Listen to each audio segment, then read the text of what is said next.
गुरु परंपरा योग संस्थान में आपका स्वागत है।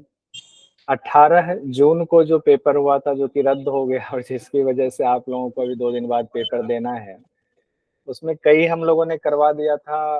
पीवाईक्यू जो आया हुआ था उसका यूनिट 1 का रह गया हुआ था, तो यूनिट 1 का करवा देते हैं। कई लोगों का था कि क्या क्वेश्चन आया कहीं रिपीट ना हो जाए या मिलता जुलता ना कुछ पूछ दिया जाए।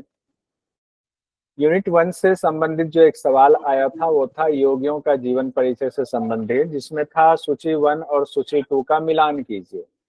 सूची 1 में योगियों के बारे में था और सूची 2 में उनके ग्रंथ या उन्होंने जो योग दिया वो या उनके ग्रंथ की चर्चा थी। योगी में था गुरु गोरक्षनाथ, श्री अरविंद, श्री राम शर्मा आचार्य, श्री श्यामाचरण लाहिरी बाबा। तो अब इसको आपको मैच करना है। गुरु गोरखनाथ जी का कौन सा होगा? सिद्ध सिद्धांत पद्धति। श्री अरविंद का कौन सा होगा? योग समन्वय। समग्र योग योग सर, समग्र योग। समग्र योग था, तो अरविंद का हो गया योग समन्वय श्री अरविंद का। श्री राम शर्मा आचार्य मेरा जीवन, इसकी वसीयत और संदेश। श्यामाचरण लाहिरी बाबा का क्रिया योग है। उस हिसाब से उत्तर देखते हैं क्या होता है। उत्तर अब बताइए कौन सा होगा उत्तर, सही उत्तर क्या होगा? एक बार उत्तर देखकर बताइए। Second option sir. Second option.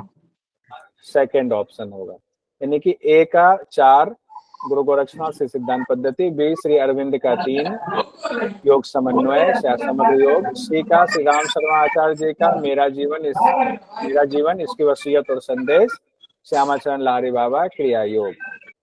अब जो एक क्वेश्चन आया था नारद भक्ति सूत्र से आया था कि नारद भक्ति सूत्र के अनुसार भक्त के लक्षणों का सही क्रम क्या है, जिसमें 5 चीजें दी गई थी। ना किंचित वांछति, ना सोचति, अमृतो भवति, ना द्वेष्टि, तृप्तो भवति। ये आया हुआ था।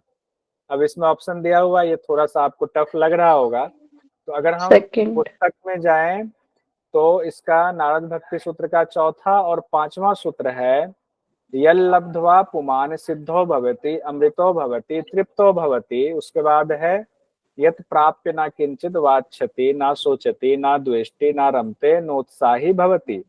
चौथा 5वां में है ये बात। हम लोग इस बार भी पढ़ लेंगे, एक एक मंत्र को पढ़ लेंगे, ज्यादा है नहीं। उस हिसाब से सी वाला अमृतो भवति पहले आ रहा है।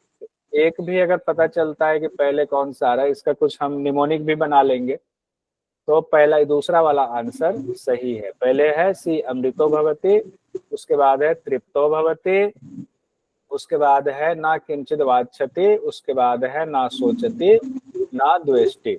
सही क्रम में सही आंसर इसका दूसरा वाला है। उसके बाद है याज्ञवल्क्य की स्मृति से क्वेश्चन पूछा गया। ये अच्छे से पिछले बैच में हमने पढ़ा था। याज्ञवल्क्य की स्मृति के किस अध्याय में दिव्य प्रकरण की चर्चा है या दिव्य प्रकरण वर्णित? आचार अध्याय, व्यवहार अध्याय, प्रायश्चित अध्याय, विचार अध्याय में। तो दिव्य प्रकरण की चर्चा किसमें है? दिव्य प्रकरण है व्यवहार अध्याय में। व्यवहार अध्याय में कि आपने किसी से लोन लिया, कोई उसके लिए कोई झगड़ा हो गया, कोई प्रमाण वगैरह कहाँ पर होगा, वो व्यवहार अध्याय में कहा गया है।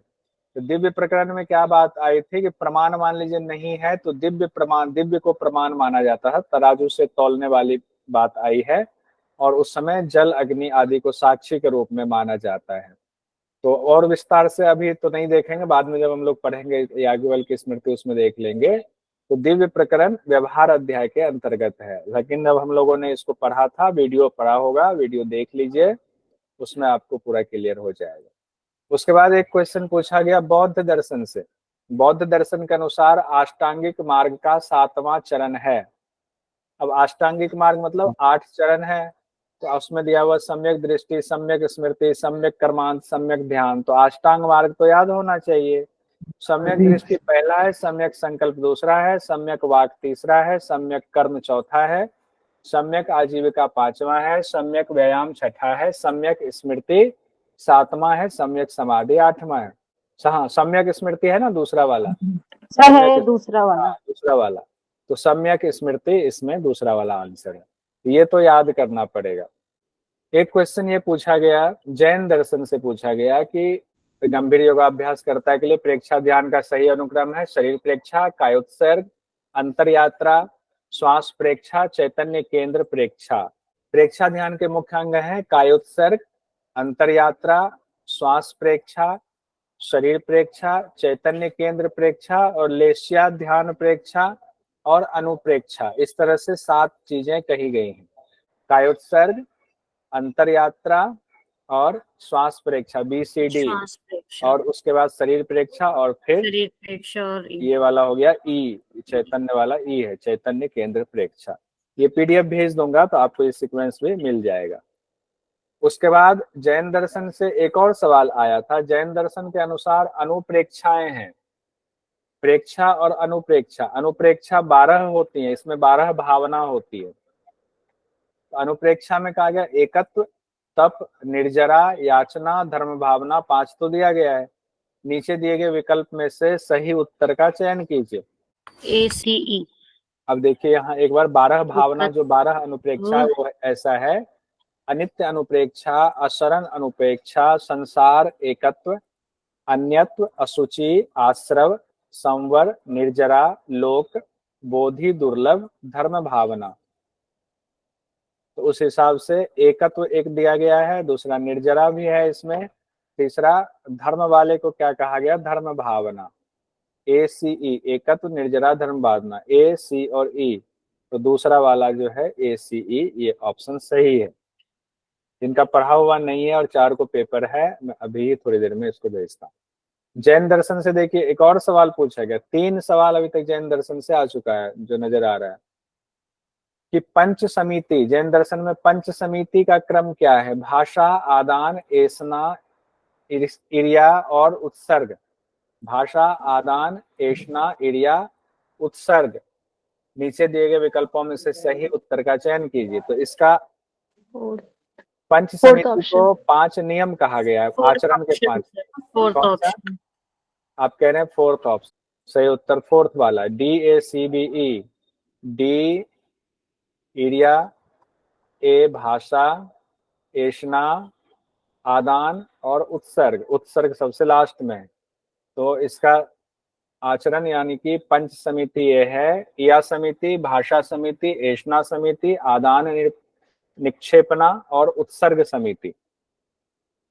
तो इस तरह से ये 5 समिति है और इसको सीक्वेंस में। कि रामायण के अनुसार किसके कहने पर तपस्विनी शबरी वन में श्री राम की प्रतीक्षा कर रही थी? मतंग मुनि। मतंग मुनि। बहुत सारे लोग अगस्त ऋषि कह रहे हैं, कोई गौतम ऋषि की इन्होंने लिख दिया हुआ था। सही आंसर है मतंग ऋषि के कहने पर उन्होंने तपस्या की थी। जब वो घर से भाग गई थी तो मतंग ऋषि के ही आश्रम में गई हुई थी, मतंग ऋषि की ही सेवा कर रही थी। फिर मतंग ऋषि ने इनको कहा कि भगवान राम आएंगे, उनकी प्रतीक्षा करो, और उनके कहने पर माता सबरी प्रतीक्षा कर रही थी वन में। तो मतंग ऋषि थे वो।